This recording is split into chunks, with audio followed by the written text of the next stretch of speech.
이 배우자의 불륜으로 인해서 이 마음에 엄청난 상처를 받고 결국은 이혼을 하게 되는 이 피해 배우자의 입장에서는 그 이혼을 하는 원인이 그 상대방의 불륜이라고 하고 있고, 또 이 불륜 배우자는 성격 차이 때문에 이혼을 하는 거라고 하고 말하는 경우가 있습니다. 이때 뭐 피해 배우자 입장에서는 정말 기가 막힐 노릇일 거예요. 이 어느 남편이 있었어요. 뭐 특별하게 집에서 뭐 가족들한테 잘하는 것도 아니고, 그렇다고 해서 뭐 못하는 것도 아니고, 그냥 딱 평균을 유지하는 어떤 남편이 있었습니다. 그런데 이 남편이 같은 직장의 여직원하고 2년 정도를 불륜 관계를 유지해왔던 거예요.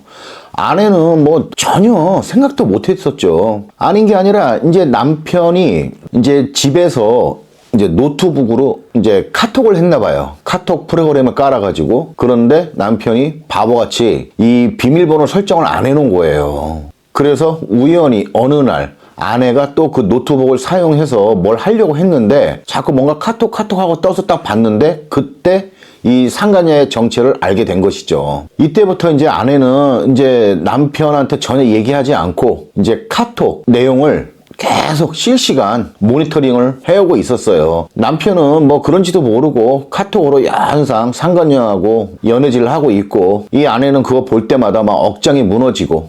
그런데 예전에도 한번 말씀드렸지만은, 아니 바람 피려면 자기들끼리 바람 피면 되지 왜 자꾸 배우자 욕을 하는지 모르겠어요.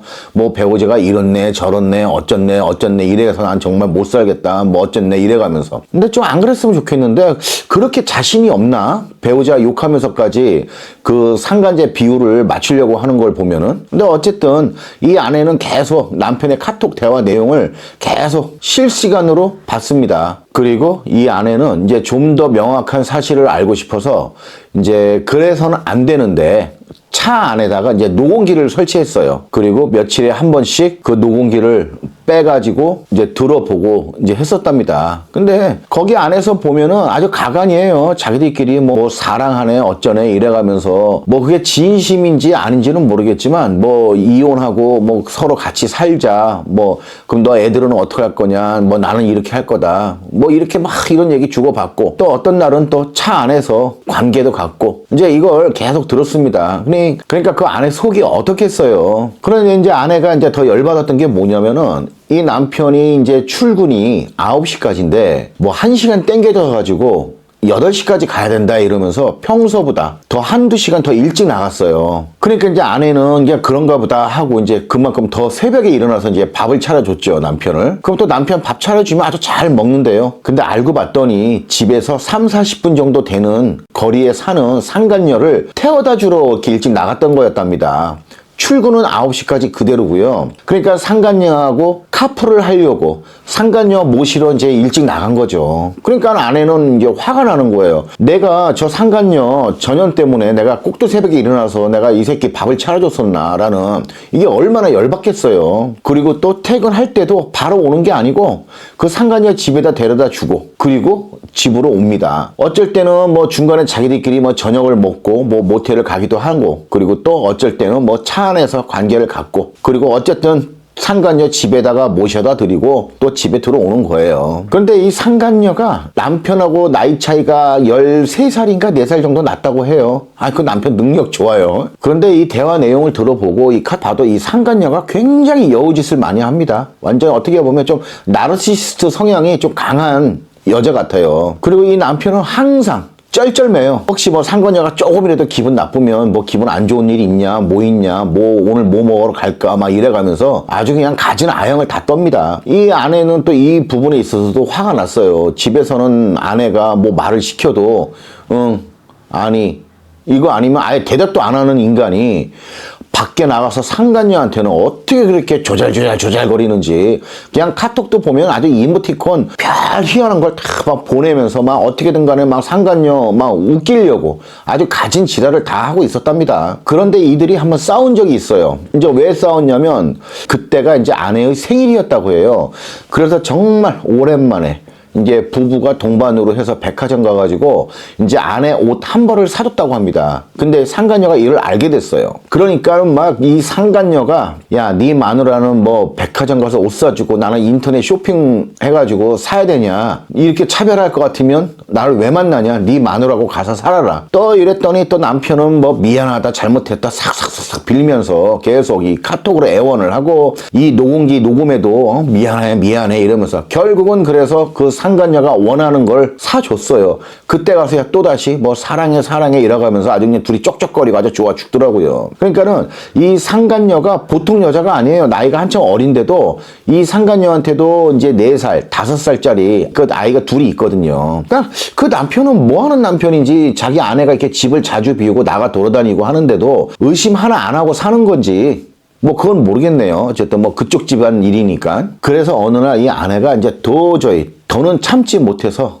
이제 남편한테 이 모든 걸 다 이제 터뜨렸어요. 네가 이랬고 저랬고 어쨌고 저쨌고 하면서 이제 일부 증거들만 보여줬습니다. 그래도 이제 남편이 이제 인간이니까 양심이 있으니까 미안하다, 내가 잘못했다, 이제 이렇게 얘기를 하더랍니다. 그래도 이 아내는 이제 화가 누그러지지 않았어요. 그래서 한동안 한참 생각을 했습니다. 당장 내가 이혼을 해야겠다. 저 상간녀와 같이 싸잡아서 소송을 걸고 그리고 끝장을 내야겠다라고 했는데, 이렇게 결심을 하고 또 며칠 동안은 가만히 생각을 했는데, 또 당장 이혼하면 또 두 아이들, 이 아내도 아이들이 둘이 있거든요. 이 아이들은 이제 고등학생, 중학생, 이렇게 두 자녀가 있습니다. 내가 저 아이들을 어떻게 키우지? 라는 생각이 또 들더라는 거예요. 그래서 며칠 지나서 또 이혼을 포기합니다. 그래도 저 여우 같은 상간녀, 진짜 생각 같아서는 남편이 저 상간녀한테 쓴 돈도 다 뺏어버리고 싶대요. 그런데 뭐 그럴 수는 없는 거니까. 그래서 결국 상간녀 소송만 했습니다. 당연히 뭐 상간녀가 소장을 받고 남편한테 얘기를 했겠죠. 그날 저녁에 남편이 들어와가지고 아내한테 막 뭐라고 하면서 그랬대요. 네가 성격이 이렇게 집요하니까 내가 너무 힘들었다 그동안. 도대체 왜 이렇게 또 소송을 해가지고 가정 파탄을 만들어내느냐. 나 안 만난다고 하지 않았느냐. 근데 왜 못 믿고 상간녀 소송을 하느냐 그러더랍니다. 그래서 이제 이 아내가 안 좋은 감정이 확 이제 올라와 버린 거죠. 그래서 그때 남편한테 이 미친놈아, 응? 너도 인간이면 양심이 있어라. 나는 사람도 아닌 줄 아느냐. 이래가면서 계속 한 10여 분을 계속 했대요. 그러고 나서 이제 아내도 한 10여 분 동안 계속 뭐라고 하니까 좀 힘이 들었나 봐요. 그래서 잠깐 멈췄대요. 멈췄더니 이 남편이 그러더래요. 다 끝났어 얘기? 이러면서 자기 베개하고 입을 딱 들고 작은 방으로 들어가서 문 딱 걸어 잠그고 자더랍니다. 이 아내는 또 그 모습 보고 어떻겠어요. 그래도 남편이 아내 자신을 좀 달래주고 미안하다, 사과라도 한마디라도 더 해주길 바랬는데 그냥 저렇게 들어가 버리니까 더 속이 타버리는 거죠. 그래서 아내가 또 쫓아가서 작은 방문을 막 발로 차고 문 두들기고 주먹으로 치고 빨리 문 열어라.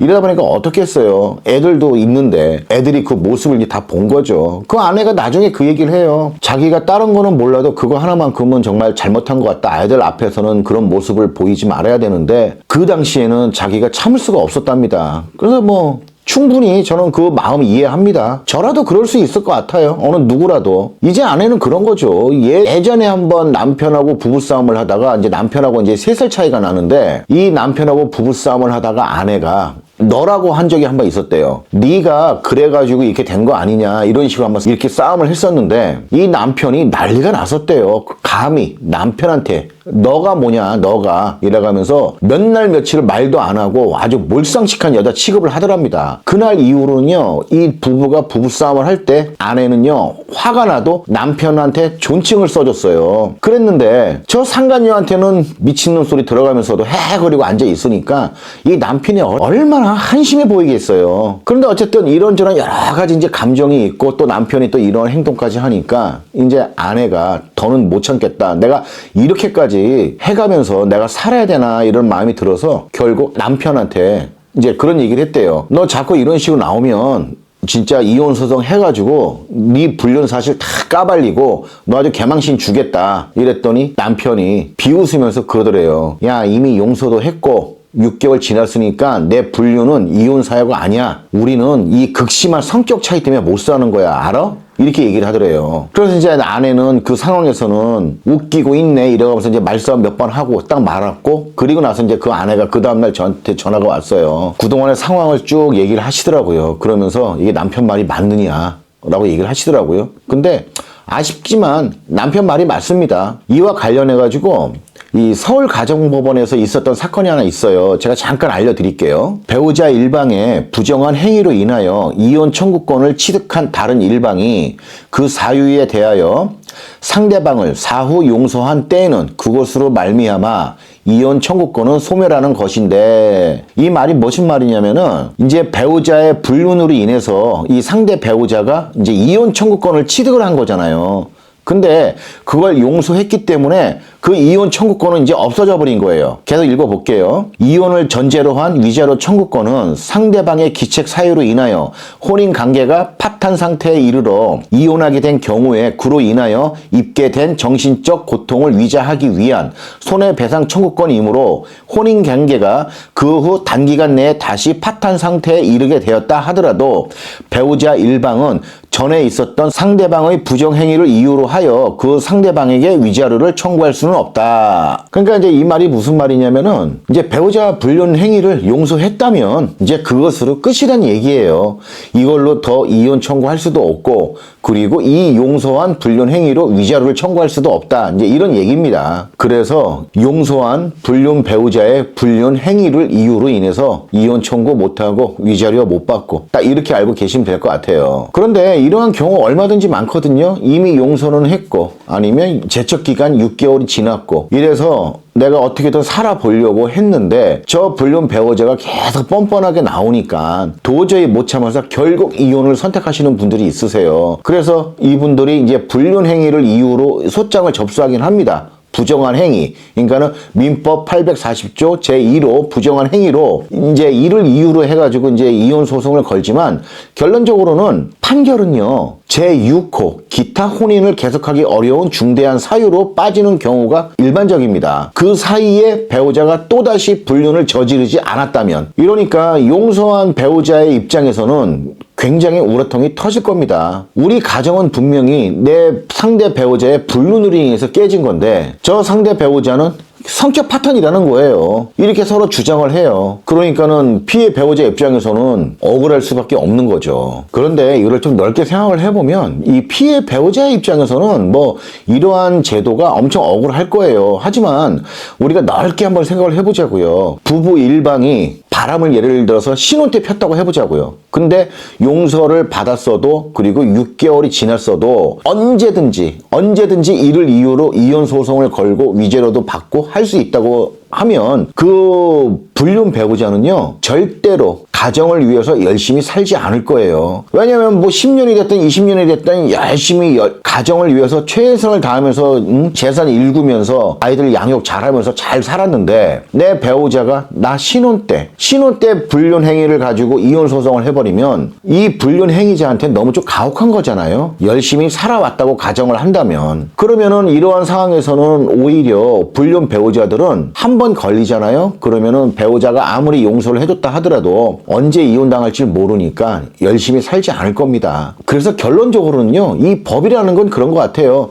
이 대를 위해서 소를 희생시킬 수밖에 없습니다. 그래서 이 세상의 모든 부부들이 원만하게 살 수 있는 방법을 택하다 보니까 이렇게 용서를 해놓고 아니면 6개월이 지나가지고 뒤통수 맞는 배우자들이 어쩔 수 없이 생겨나는 것이고, 특별한 이유가 있지 않는 이상은 결론적으로는 부정한 행위가 아닌 기타 혼인을 계속하기 어려운 중대한 사유, 이쪽으로 판단을 내리는 것 같아요. 그러니까 용서도 정말 신중하게 잘 하셔야 되는 겁니다. 이는 뭐 반대로 아내가 불륜을 저질렀을 때도 종종 생겨나요. 정말 뭐 불륜 사실이 걸리고 나서 뭐 한동안은 아내가 그냥 고개 푹 숙이고 내가 미안해, 내가 내가 잘못했어, 내가 미친년이야, 막 이래가면서 잘 사는 것 같이 보여요. 그런데 용서를 딱 완전히 하거나 그리고 6개월이 딱 지나면서부터 이제 아내가 또다시 슬금슬금 나가기 시작하는 거예요. 그러면 이제 남편은 또 이걸 보고 화가 나잖아요. 또 불안하기도 하고 그래서 또 다툽니다. 그런데 그 아내분들 중에서는 일부 얘기예요. 일부 아내분들 중에서는 마치 정말 싸움을 만들어내려고 남편을 계속 긁는 그런 아내분들이 있어요. 그래서 남편하고 서로 실랑이를 하고 서로 욕을 섞어가면서 싸우기도 하고 그러다가 밀기도 하고